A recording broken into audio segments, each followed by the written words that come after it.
So, who needs more time?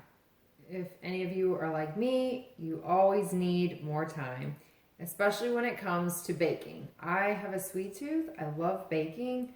However, it always seems difficult to try and find the time to fit it in.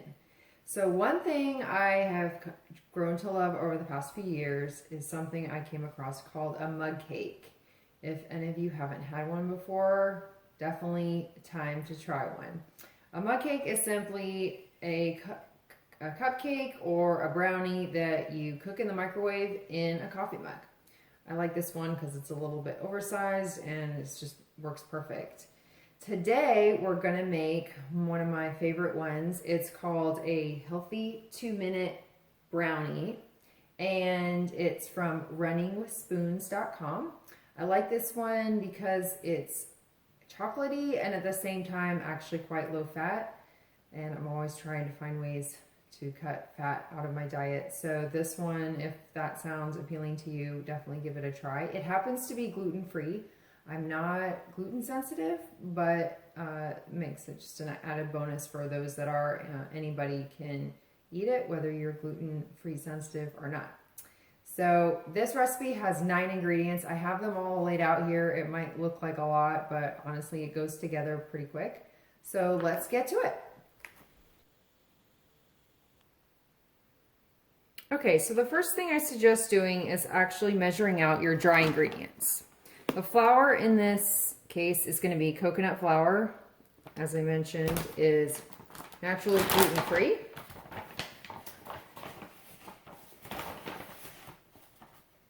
And unlike almond flour, which is used in a lot of gluten-free cooking, this is very low fat.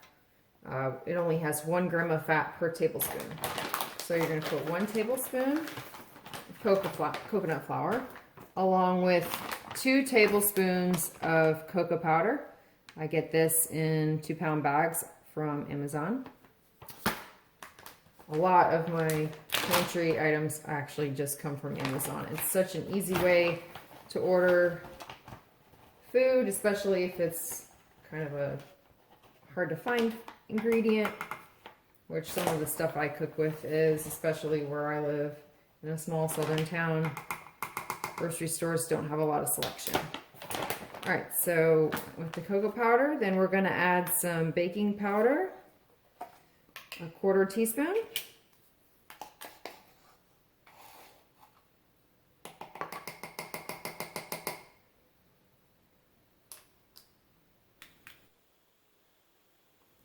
Then you want to just give that a good stir. Make sure the baking powder and cocoa powder is fully incorporated into your coconut flour. All right, so those are our dry ingredients. Put that aside. Next, you're gonna want to mash up your banana. This is about half of a medium sized banana or 1/4 cup mashed. Just mash it up. You don't really want to leave any lumps in this case. Use a banana that's as ripe as possible. That way it's naturally sweet and then there's less need for any sugar in the recipe. This recipe does actually call for 2 teaspoons of sugar, but if your banana is actually sweet enough, you don't even need to add it. Honestly, just up to you. If you don't care too much about sugar, go ahead and add it. If you're trying to cut sugar out of your diet, I suggest trying it without. All right, so there's our banana mashed up. Now we're going to add 3 tablespoons of milk. I like to use soy milk. I use an unsweetened soy milk. You could use almond milk. Cow's milk obviously would work as well. If you're dairy free, just use whatever plant-based milk you like to use.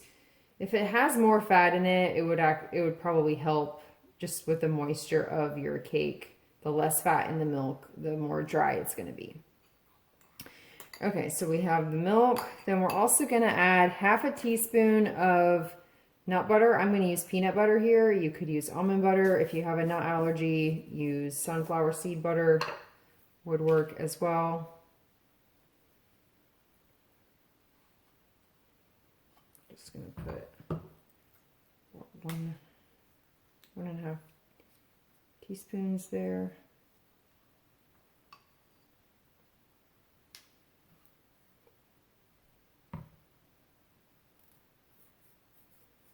And I'm going to go ahead and add the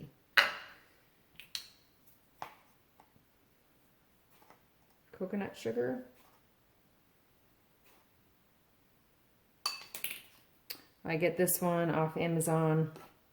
I have it on Subscribe and Save. I do a lot of Subscribe and Save for pantry items. Makes it easier. All right, so go ahead and get that nice and smooth in your bowl here. All right, and lastly, the recipe calls for vanilla extract. You could definitely use that. You could also use almond extract, which is what I'm actually going to use. I find with chocolate recipes, if you sub almond extract instead of vanilla, it gives it a kind of like a cherry taste to it. And my husband and I just love that. So I'm going to go ahead and use some almond extract today. All right, and final stir.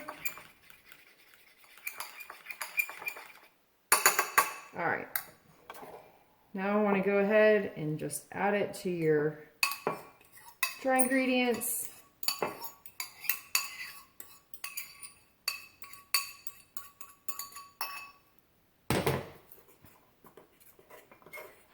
And mix it up in your cup.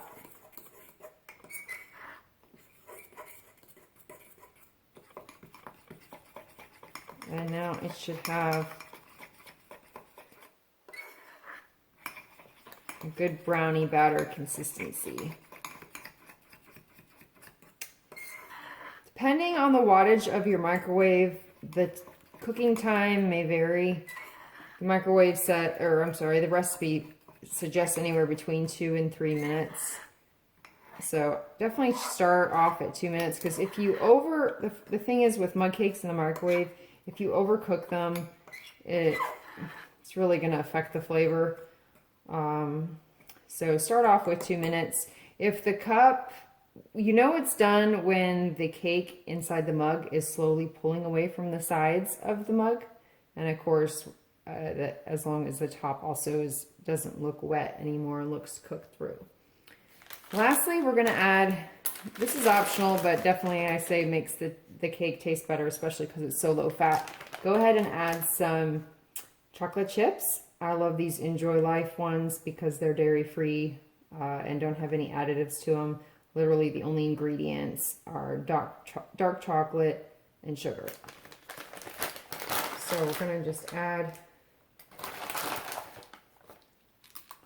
a few chocolate chips there. Poke some of them into the middle of the cake, like so. And now I'm going to pop them in the microwave for 2 minutes. All right, it's been 2 minutes. I just checked on the mug cake and it's definitely cooked all the way through. It looks really good.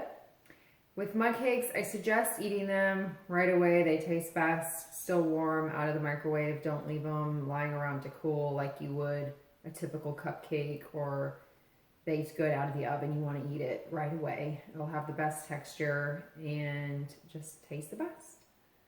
So for more recipes, please subscribe to my channel and I'll see you soon.